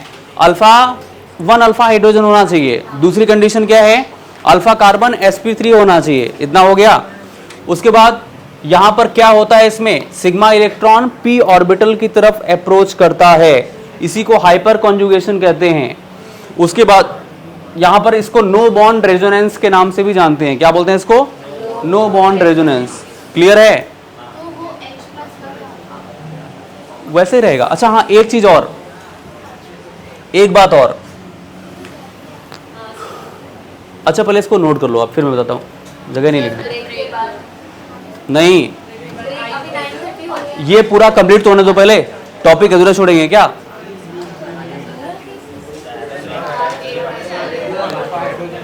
पहले किसी टॉपिक को बीच में छोड़ना ठीक नहीं है, उसके सारे पॉइंट डिस्कस करने दो पहले। ये खत्म हो रहा है, इस पर रख लेना, ठीक है? तो रहने दो ब्रेक, और क्या। हाँ तो ठीक है, यहाँ से जाने के बाद खा लेना, और क्या।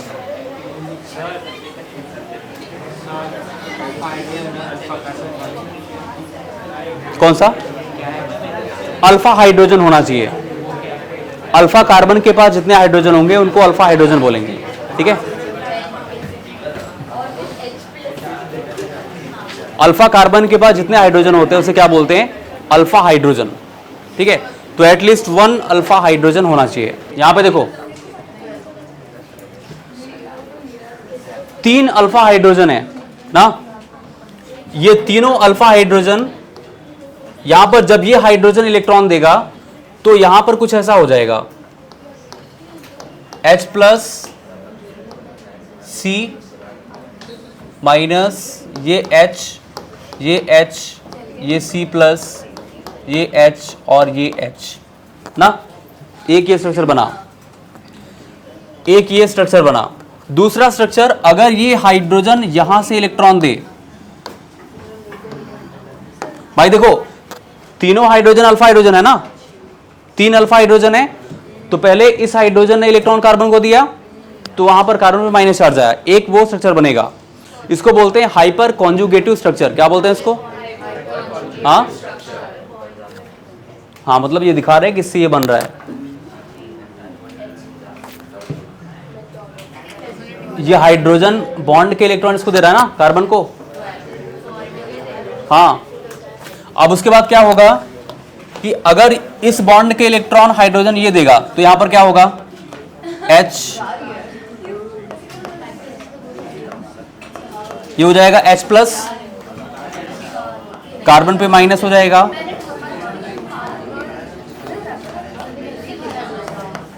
ये पहला स्ट्रक्चर है, ये दूसरा स्ट्रक्चर है। और तीसरा क्या होगा? एक तीसरा स्ट्रक्चर बनेगा जब ये हाइड्रोजन के इलेक्ट्रॉन ये देगा, तो यहां पर क्या होगा? H प्लस, कार्बन पे माइनस हो जाएगा, H, H,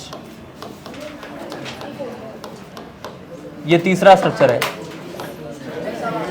मतलब तीनों हाइड्रोजन इलेक्ट्रॉन दे सकते हैं कार्बन को, तो 3 स्ट्रक्चर बनेंगे इस तरह से। कहने का मतलब जितने अल्फा हाइड्रोजन, आशीष तिवारी,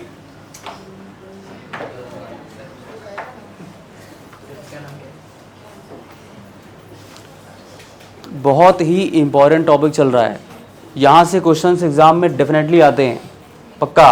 रेजोनेंस, हाइपर कॉन्जुगेशन, ये सब ऑर्गेनिक केमिस्ट्री, खासकर जनरल ऑर्गेनिक केमिस्ट्री के सबसे इंपॉर्टेंट टॉपिक्स हैं। IUPAC, आइसोमेरिज्म, उसके बाद inductive effect, hyper conjugation, resonance, ये सब इंपॉर्टेंट टॉपिक्स में से आते हैं। और इसको तुम लोग इतने हल्के में ले रहे हो, फालतू बातें कर रहे हो।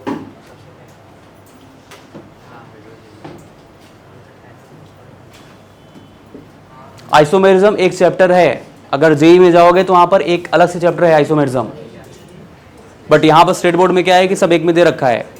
IUPAC भी अलग से होता है, एक चैप्टर है ये पूरा IUPAC।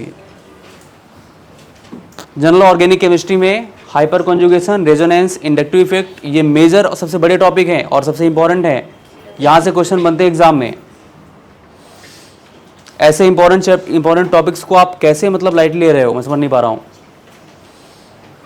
आपको उसका मतलब नहीं पता है, इसलिए आप उसको समझ नहीं रहे हो।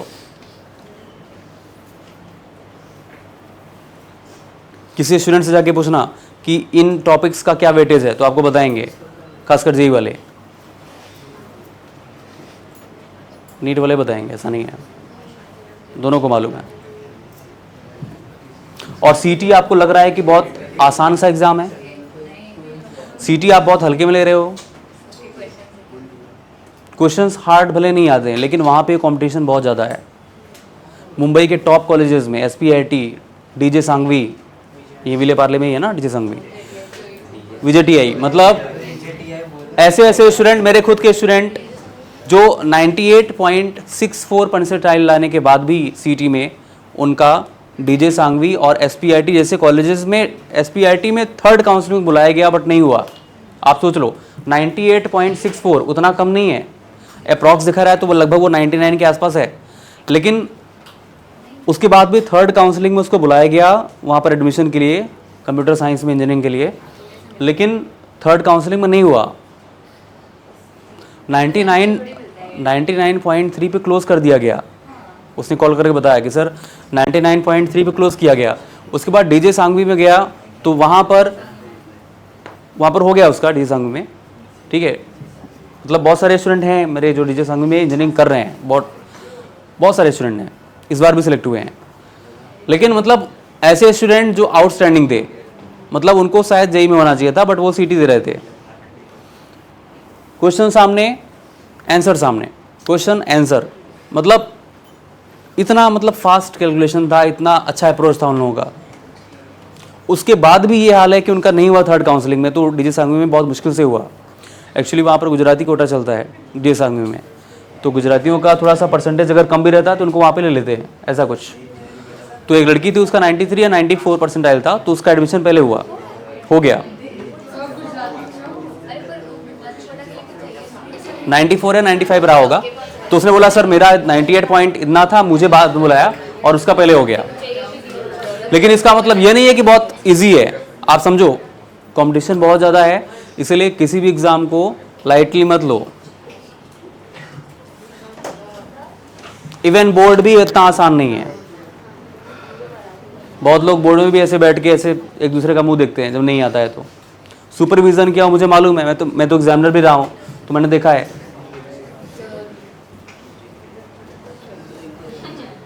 क्या कितने बजे, कौन से कॉलेज?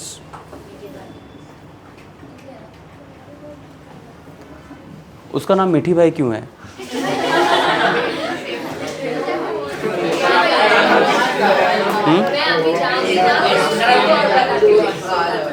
जाओ।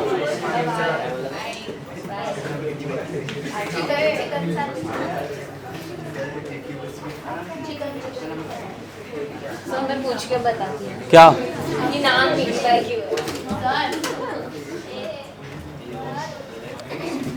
तो यहाँ पर जितने अल्फा हाइड्रोजन होते हैं, alpha hydrogen hyper conjugative structure, number of hyper conjugative structure कितने होते हैं? जितने नंबर ऑफ अल्फा हाइड्रोजन होंगे। मेरी बात ध्यान सुनो,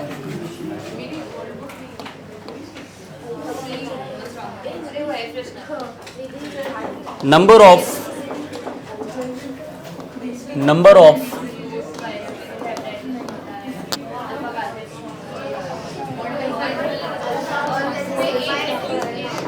हाइपर कॉन्जुगेटिव स्ट्रक्चर,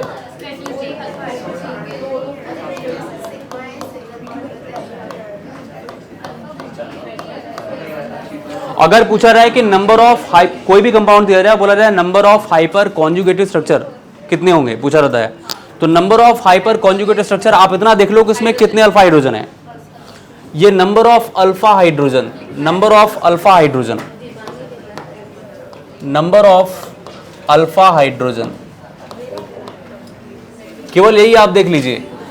जितने अल्फा हाइड्रोजन होंगे उतने number of hyper conjugative structure होंगे। और अल्फा हाइड्रोजन जो है वो डायरेक्टली प्रोपोर्शनल है स्टेबिलिटी के। अगर हम लोग स्टेबिलिटी की बात करते हैं तो स्टेबिलिटी उतनी ज़्यादा होगी, stability is directly proportional to number of alpha hydrogen.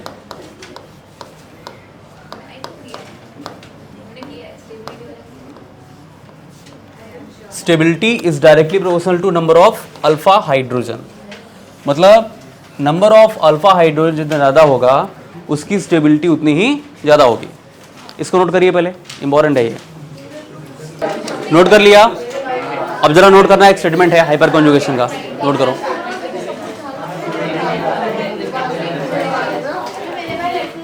It is delocalization of hyperconjugation, हाँ it is delocalization of, note करो सब लोग, लिखा है, delocalization of sigma electrons, it is delocalization of sigma electrons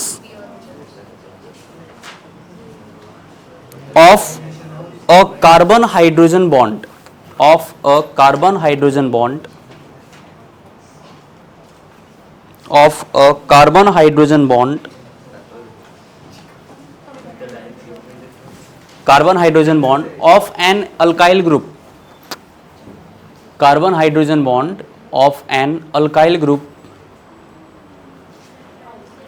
directly attached to the, directly attached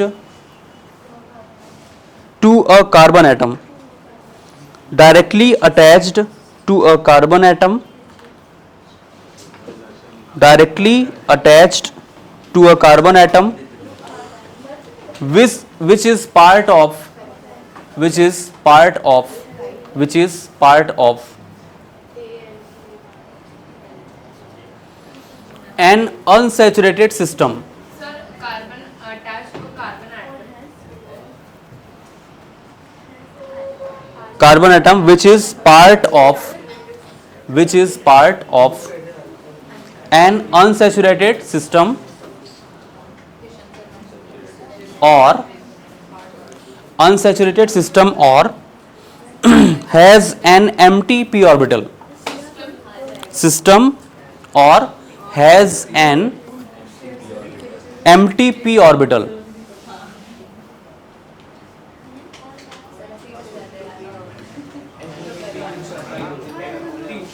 ठीक है, empty p orbital।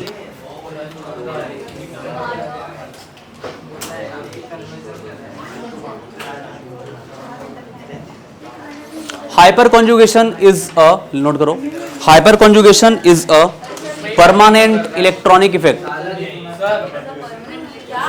हाँ उसी में है, hyperconjugation is a permanent electronic effect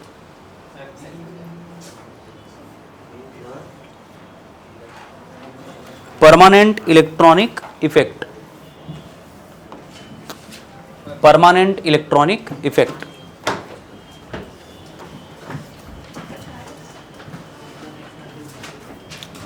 अब जैसे क्वेश्चन यहां पर देखते हैं हम लोग, सर एक बार स्लाइड नहीं वो ना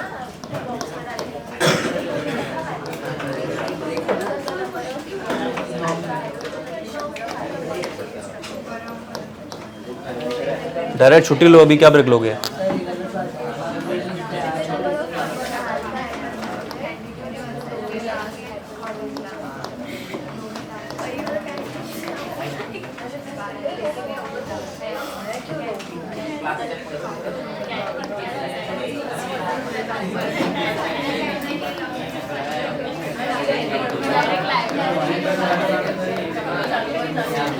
अगर देखो यहां पर तीन स्ट्रक्चर आपको दे रखे हैं, अगर इन तीनों में सबसे ज़्यादा स्टेबिलिटी की बात हम करें तो कौन सबसे ज़्यादा स्टेबल है? अगर हम लोग फर्स्ट, सेकेंड और थर्ड की बात करते हैं, फर्स्ट, सेकेंड, थर्ड की बात करेंगे तो यहाँ पर क्या होगा कि आप ये चेक कर लो कि किसके पास सबसे ज़्यादा अल्फा हाइड्रोजन। मैंने बोला ना आपको, stability is directly proportional to alpha hydrogen, तो जिसके पास सबसे ज़्यादा अल्फा हाइड्रोजन होंगे वो सबसे ज़्यादा स्टेबल रहेगा। ठीक है, तो यहाँ पर क्या हो जाएगा, stability is directly proportional to alpha hydrogen. अगर आप देखोगे तो कार्बन पर पॉजिटिव चार्ज मतलब कार्बोकेटायन, कार्बोकेटायन से कनेक्टेड जो कार्बन होगा उसे क्या बोलेंगे, अल्फा। तो कितने अल्फा हाइड्रोजन हुए, 3, 6, 9, टोटल 9 अल्फा हाइड्रोजन है ना, भाई अल्फा कार्बन के पास जो हाइड्रोजन होंगे उसको अल्फा हाइड्रोजन बोलते हैं। तो कार्बोकेटायन से 3 कार्बन कनेक्ट है, मतलब 3 अल्फा कार्बन, तीनों के पास 3 हाइड्रोजन है। आप देख लो तो टोटल कितने हुए, 9 अल्फा हाइड्रोजन। इसके पास क्या होगा, ये अल्फा और ये अल्फा, 6 अल्फा हाइड्रोजन। यहाँ पर देखो ये अल्फा कार्बन है, इसके पास 3 अल्फा हाइड्रोजन, तो यहाँ पर क्या होगा 3 अल्फा हाइड्रोजन। 5 कहाँ से होंगे, कार्बोकेटायन का हाइड्रोजन काउंट नहीं होता, कार्बोकेटायन से कनेक्टेड जो कार्बन होगा उसको अल्फा बोलते हैं। अल्फा कार्बन देखते हैं ना भाई, तो अल्फा कार्बन यहां पर क्या होगा, ऐसी गलती मत करना। बात कर रहे थे ना,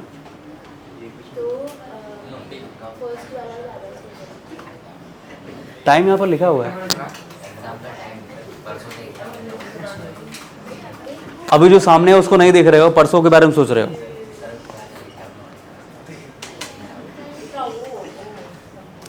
तो यहां पर क्या, फर्स्ट सेकेंड थर्ड तीनों में सबसे ज्यादा अल्फा हाइड्रोजन किसमें है, फर्स्ट में, फर्स्ट सेकेंड और फिर थर्ड।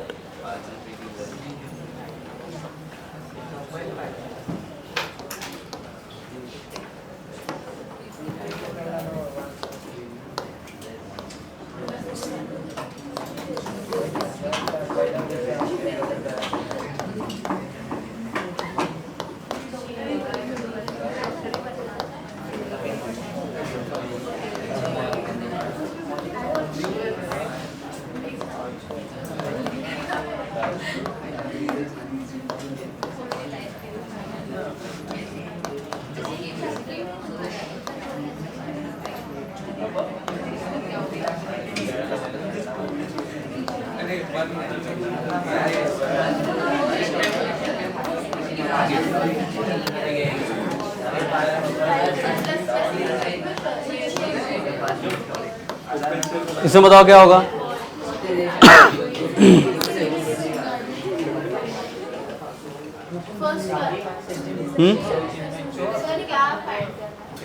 स्टेबिलिटी फाइंड करनी है तीनों में। क्या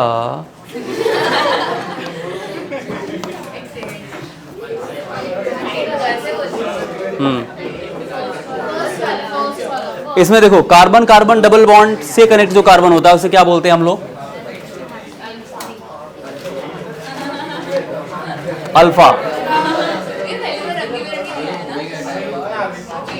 यहां पर भी क्या होता है, अल्फा, ये भी क्या होगा, अल्फा। कौन शैतान है, कितने अल्फा हाइड्रोजन, 9, 3, 6, 9 अल्फा हाइड्रोजन। इसमें देखो ये कार्बन कार्बन डबल बॉन्ड है ना, जी अल्फा कितने अल्फा हुए, 6। ये कार्बन कार्बन डबल बॉन्ड, ये अल्फा हाइड्रोजन। देखो ये अल्फा नहीं होगा, क्यों नहीं होगा, कार्बन नहीं है ना, अल्फा कार्बन का जो हाइड्रोजन होता है वो अल्फा हाइड्रोजन होता है। तो यहां पर तो सिर्फ हाइड्रोजन है, कार्बन है ही नहीं, तो इसमें 3 अल्फा हाइड्रोजन हो जाएगा। ज्यादा स्टेबल कौन होगा, अगले लेक्चर में जितना पढ़ाया गया है सबसे एक एक पॉइंट पूछूंगा, सबसे, और सबको एक्सप्लेन करना पड़ेगा, नहीं तो सीधे आपके पेरेंट्स से बात होगी और मैं बात करूंगा, ठीक है। Thank you so much. अगर आपने नोट कर लिया, नोट करके जाओ।